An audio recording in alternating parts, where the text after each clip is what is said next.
Hello, I'm Barrett Brown, and I wanted to just some, a couple hours after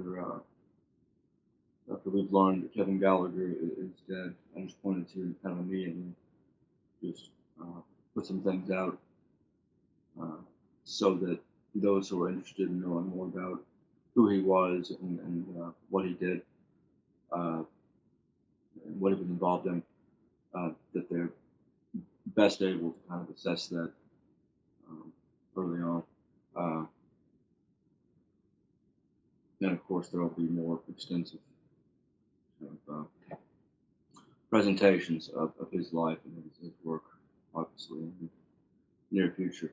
Uh, Kevin Gallagher was someone who, back in 2011, 2012, uh, was involved in this really tremendous network of people came together uh, and succeeded, oftentimes, uh, in very novel and very important uh, activist work that I oftentimes hesitate to even call activist work because it uh, was of such a character that its effects were well beyond what a lot of people at that point had associated with activism.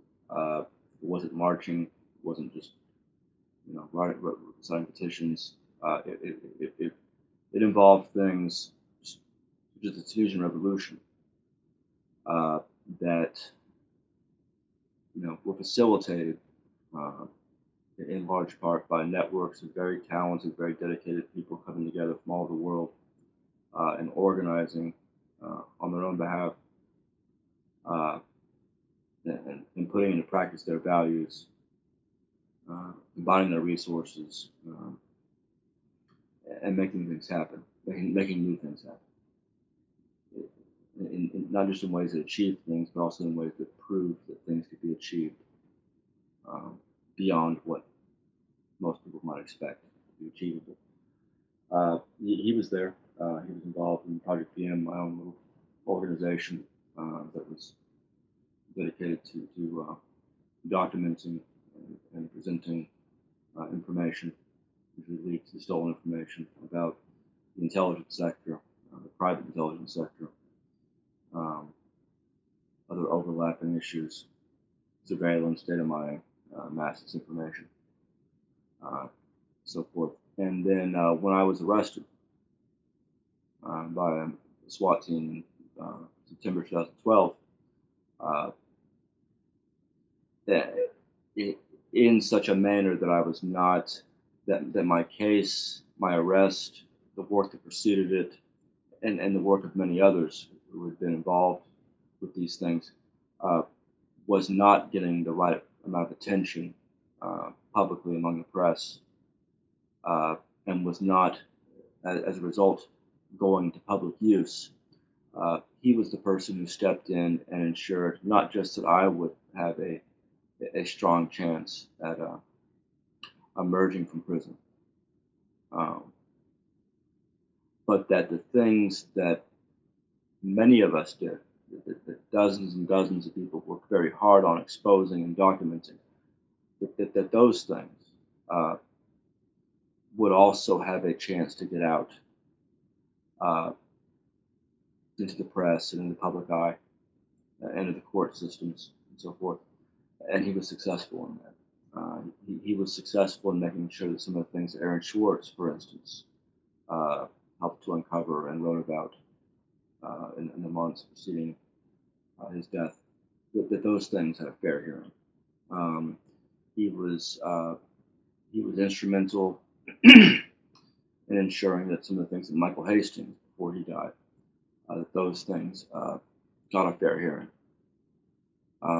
He was so effective in organizing this legal defense movement for myself and sort of advocacy organization for myself when I was in prison. Uh, so successful that in 2013, a year after I was first incarcerated, the Department of Justice sought a gag order and ordered a gag order hearing uh, for me.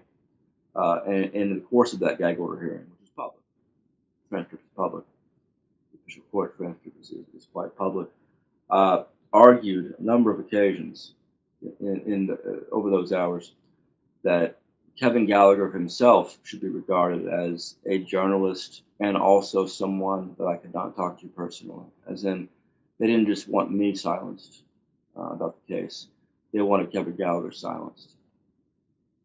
And if they couldn't have him and I, not communicate while I was in prison, then they wanted to have him treated as a journalist, which he was, and forbidden from discussing with me the case in which he was also my legal defense advocate and fundraiser. That's how well Kevin Gallagher did when he stepped up, starting in 2012. Before my case was very well known and understood. The transcript of that Gallagher hearing is very interesting. You know, a FBI special agent, Robert Smith, the one who threatened my mother and who I threatened in turn, testified. You know, about the documents he had on Kevin Gallagher and the discussions that Kevin Gallagher and I had, just like he had notes on the conversations that Michael Hastings and I had, and the journalists when I was in prison on the prison telephone there. And went out of his way to portray Kevin as relaying information to the effect that Glenn Greenwald wanted to help exploit the death of Aaron Schwartz to help my case. Exploit is the word he used. You can find those documents on the website that Kevin set up and maintained, the Free Barrett Brown website, whatever. It's also in my memoirs and much other things. It will also be a aspect of my asylum case here in the UK. We'll get into that in a second. Kevin was tremendous at the things that he did for the most part. He was, like me, someone with a lot of obstacles, drug abuse, you know, the emotional instability of the eccentric, creative, you know, ambitious person. Unlike me, he was a modest person, a hardworking person, a diligent person. Those are not things I'm known for. And he was a loyal person, and that loyalty became more and more valuable to me and to others as the years proceeded, and we kind of got to see for ourselves, you know, what how activism works and how things go when the pressure is on. He didn't just help me avoid that 105-year prison term I was facing.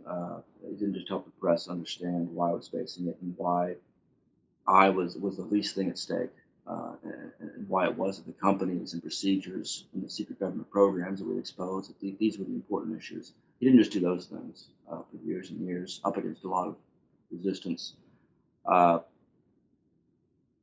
He helped out others. He was an advocate for countless other subjects of state and corporate overreach. He worked with several organizations, some well funded and kind of formal, some, you know, working on the cheap and semi secret.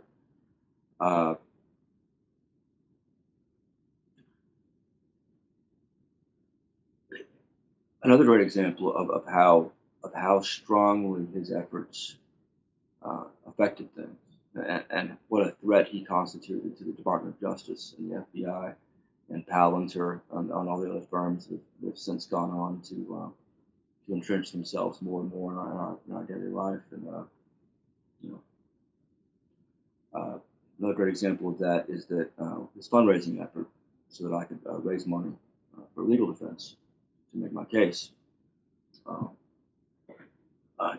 He began raising money early on.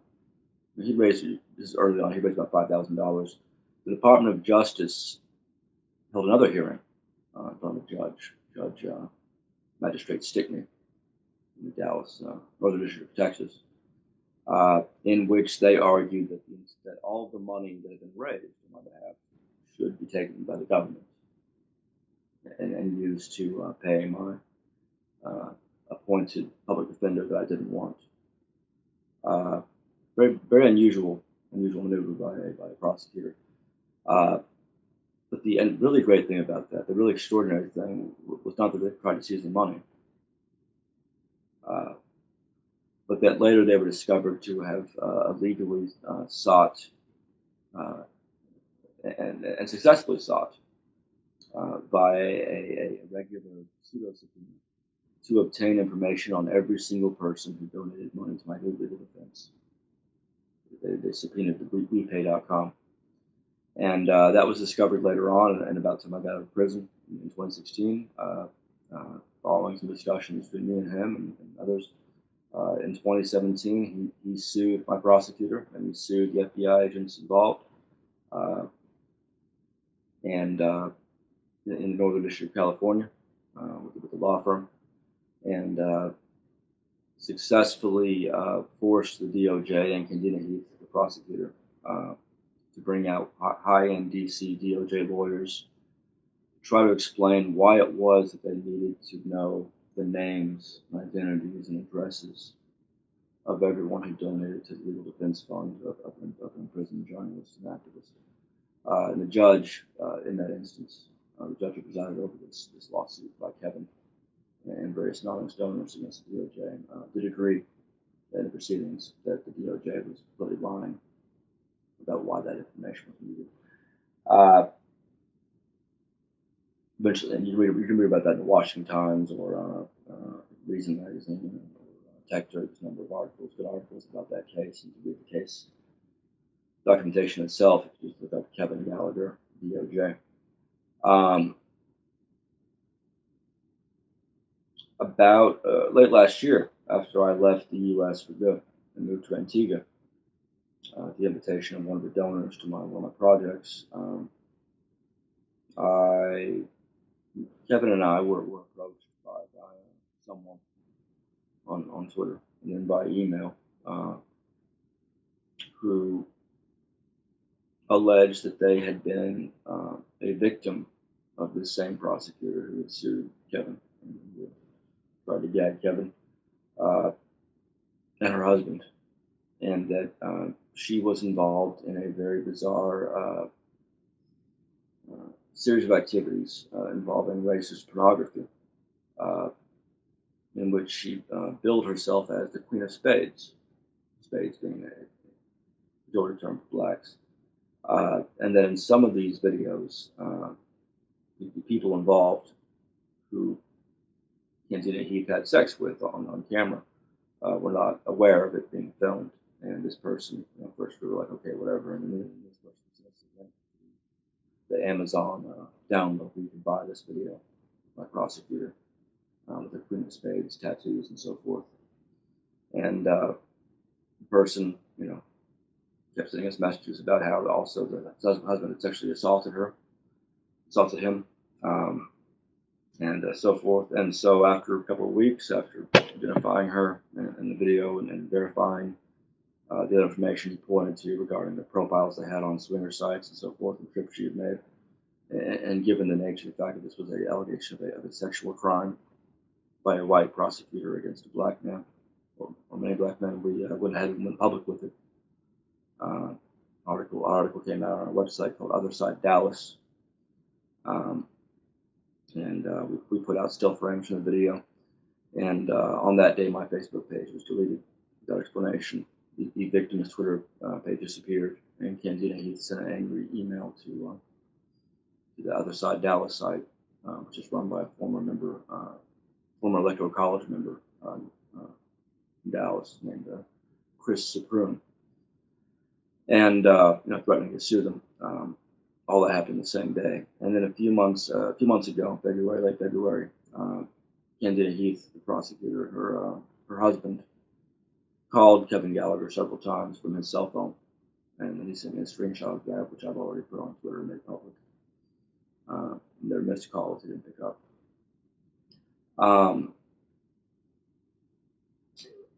As convoluted as that all sounds, and it is convoluted, this is the kind of life that people like me and Kevin and a bunch of other people have lived for 10 years, where there's a constant um, the constant onslaught of of discovering things and deciding if it's worth putting out and how to do so and how to cope with the retaliation that occurs when it happens. The constant decisions between what to tell people and what to hold back, uh, when to feel comfortable asking for help, um, and when not to. Um, you know, there's a constant, there's an algebra there as to uh, this thing that the public needs to know, the press should put out. How much will it damage me to try to get it out there? Uh, and how much of the sort of extra legal harassment and sabotage, and in some cases, as shown in court, actual organized FBI counteractivist operations. How much of this should I go to the public with, and will it matter? Like, will I receive any help in response? Will it be acknowledged? Will it be ignored? Will I be retaliated against more? That's what Kevin lived with, and he lived with other things too. Again, like myself, others he lived with, just uh, having seen a lot of depressing developments, in the last 10 years, having seen them closely behind the scenes, not just the stuff that's been public, but the things that could have happened right but didn't, the opportunities that were missed, having known the people who committed suicide or or died, who were involved in all these things, and having to kind of wonder day to day, am I being overly cautious? Am I being under cautious? Am I how do I proceed in the situation?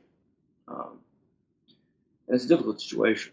People like Kevin was in a number of documentaries, he's on a number of news programs and so forth about my case and about our work together in Project PM and about the companies, the intelligence agencies, and the firms that Palantir and and so forth that we investigated. And and he and I, like a lot of whistleblowers and people who support whistleblowers, had the same problem. The problem of, uh, you know, sort of that day-to-day decision of what is the point? How much can we trust the public? It's one thing, we have enemies, we have the police, we have these companies, and so forth. But how much can we trust individual press people in the public to just take a look at what we're putting out and evaluate it fairly, and maybe consider acting on it? And to what extent do they understand that this is not for our benefit?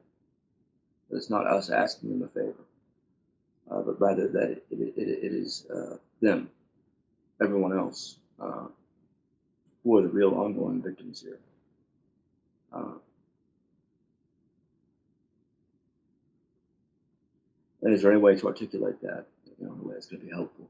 Uh, Not all of his problems were a result of his activism. Uh, he had, like a lot of us, deep issues. I don't know a lot about all of them. We were mostly colleagues, and most of our talk over the last 10 years was about the pressing matters ahead of us. I want to do a few things here and there about his life outside of that.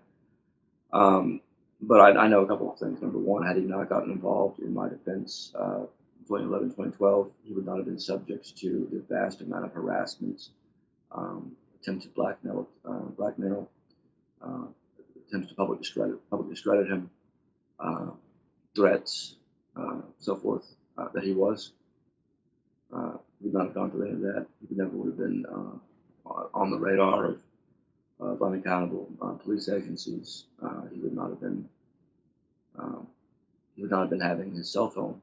He would not have been getting calls from the husband of a DOJ prosecutor who he had once successfully sued. Uh, he would not have been as frightened as he often was in the last few months. And in the last few months, he was having paranoid, very paranoid episodes that were, you know, to my knowledge, unlike him, that were unusual for him. But mixed in with that, mixed in with the things that he couldn't get across properly. Mixed in with that were a lot of things that are documented and true, and sometimes publicly documented that just kind of sometimes get forgotten, sometimes get dismissed. And so he stopped. I was in Antigua with him late last year. I went, and then he came out as well. We got a chance, first time to really spend time together. 10 years of him working on my behalf, and me trying to somehow um, to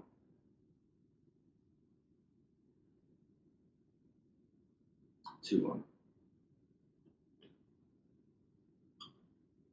you know, do whatever one can do um, in response to that, to thank one for that. We had a chance to collaborate more and talk more about our visions for these different kinds of you know, procedural democratic frameworks that we're working on, and the new projects that we just that I set up recently to document different kinds of malfeasance and FBI and law enforcement, illicit targeting of activists and so forth. We had a chance to hang out, uh, you know, not as much as I expected. And then I left Antigua, came to the UK, and about 2 weeks ago was arrested by the Metropolitan Police off of the town where I live in with my fiance, and then put in a immigration relocation camp. Told by the Metropolitan Police that I was. They told the desk clerk right in front of me that I was facing FBI charges, and that this was known through unofficial channels, and that I would be shipped back to the U.S. in 2 days. And that was kind of further in evidence why I was shipped to an immigration relocation camp a few days later. Um, if you're looking at this on my Twitter page, you can take a look at the article, 10-page article above, and I'll give you a little bit of sense of this. Anyway, when I got to the Immigration Relocation Center, and again, notice how convoluted this all is. Like, notice just how the wild turns this takes, and I have to apologize, but again, this is the stuff we live with, and have to try to explain or not explain as we see fit. Anyway, when I got to the Immigration Center at Gatwick, having been told I was going to put on a plane back to the U.S., and having been told informally that the FBI has another round of charges on me. That, you don't know that yet. We all got cell phones, and among the people that I would normally have called first was Kevin Gallagher. Um, and among the people who would have been able to help organize make this known to the public, make it known to the press, and organize the legal maneuvers necessary to ensure this didn't happen. Kevin was among those people, but he wasn't around. No one was able to find him, and thought that was odd. And I got out 2 days later, declared asylum here in the UK, and there will be some of the things I mentioned in the last few minutes will come up in that asylum claim. First interview with the immigration at the Home Office is on the 15th, 2 days from now. Anyway, but no one could find him. No one had heard from him. And over the next couple of weeks, found that increasingly odd. Several of us kind of wondered aloud where it was. I started asking around a few weeks ago. Put out some messages publicly. Discussed it in some of our weekly meetings we have for our MURAT, for activist organization Umbrella. Started casting about, and at the time that he stopped communicating with anybody, publicly or privately, on the 16th, he was still alive. He was still alive apparently on the 17th, 18th, 19th, 20th. According to the coroner's report that has been given to the person who was sent to the scene, to his house today to determine if he was dead. According to that coroner's report, he died on the 5th, about 6 days ago. So there was apparently a more than, I guess, 2.5 week period in which he uh, was not in communication with anyone, so far as we can tell, but was still alive. Um, and it's hard to know what to make of it. And and this is one of those things where I just, what really irritates me is that I don't know um, what's worth saying or suggesting. In this case, I have to say, uh,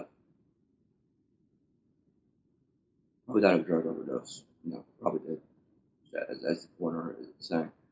Um, I'm just curious as to what else happened in those last couple of weeks, and how much of it was similar to the other crazy shit that's gone on for the last 10 years. His dealings with Adrian Lamo, the snitch who turned in Bradley Manning, and who he had to negotiate with after my first arrest, because he had gotten my ex-girlfriend to give him my email accounts and so forth, and over the FBI. Or was it more like the situation with these FBI collaborators who had tried to accuse him of sexual misconduct 2 years ago before retracting, and did the same to me? Uh, did it involve more of this stuff, like Indiana Heath's husband calling him on a cell phone, just to kind of, I guess, tell him that they can call him on a cell phone. They're not worried about that. Doesn't matter if he takes a screenshot, sends it to me if I publish it. Uh, was it just stuff that he was going through? Uh, did the activism and the retaliation exacerbate the personal issues? You know, and what are our chances of ever really kind of knowing that sort of thing? Uh,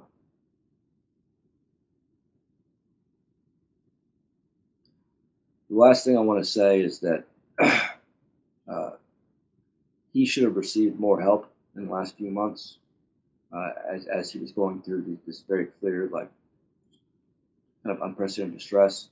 He should have gotten more help from me and from me and for the other people around who he had done a great deal for, than he did. Um, we shouldn't have just hoped that this was just a drug thing or whatever, or whatever temporary bit of reality, and that maybe someone else would handle it. We should have done more to to get him help, um, and we didn't. And that's something that's happened a lot to to a number of people uh, who are kind of out there constantly on the front lines, trying to make these this whistleblowing viable, trying to make it worthwhile. It's happened to a lot of whistleblowers. I know a number of prominent and not so prominent whistleblowers and activists who've been going through uh, very, very difficult circumstances, and who have not been well. And some of that's public. There's been, obviously suicide attempts on behalf of some of these people. They've been reported here and there. Um,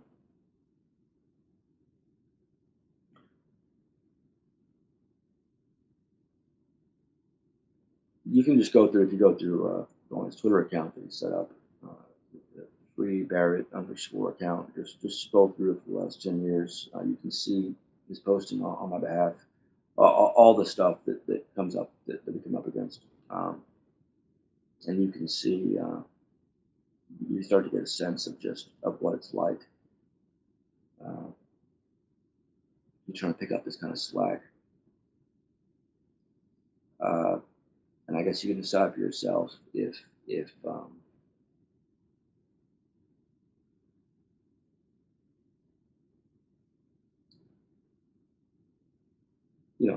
we should all be putting forth more effort and seriousness uh, into the business of trying to be citizens, of trying to be advocates for transparency, of having of uh, of being part of the solution. And that's about as much as I'll say about all this right now. I've said a little bit too much anyway. Um, but I will note that in the course of this asylum case that the Home Office will be putting me through, starting on the 15th, which I guess will proceed for months and perhaps years. Um, in the course of that, of me making the case that the United States is not an appropriate place to send someone back to if they've been involved in journalism or activism on any significant scale.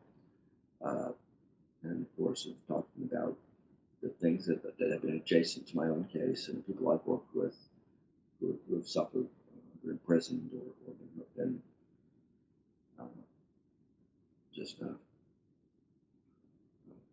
subjected to things. Uh, Kevin will come up a lot.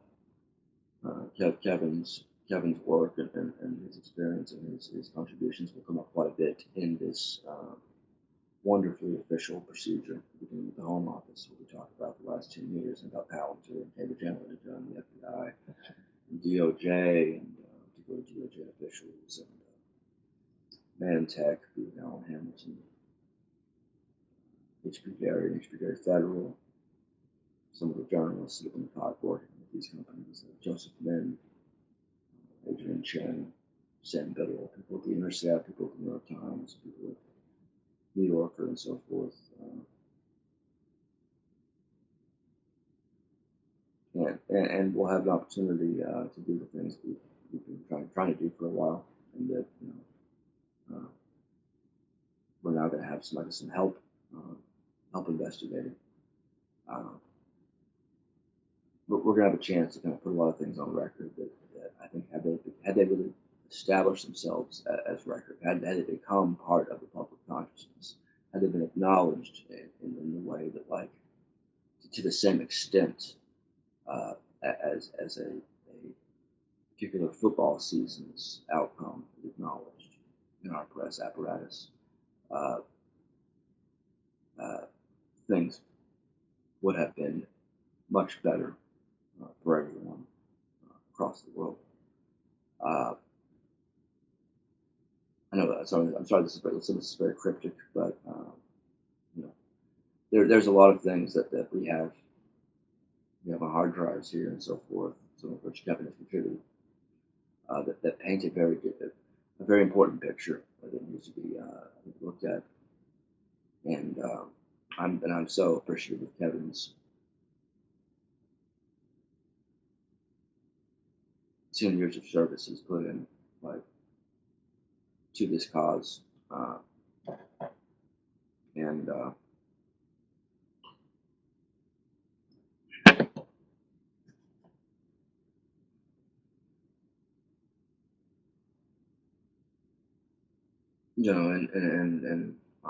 I hope to be.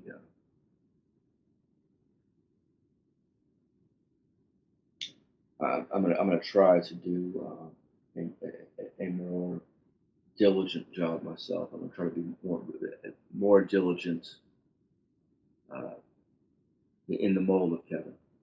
You more detail oriented, more hardworking, like Kevin, so that I can best present the kind of case that Kevin has worked to help us present, effectively and decisively for a decade now.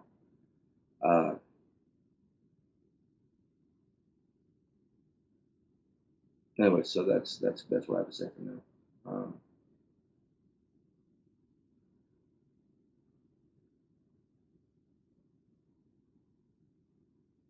Thank you.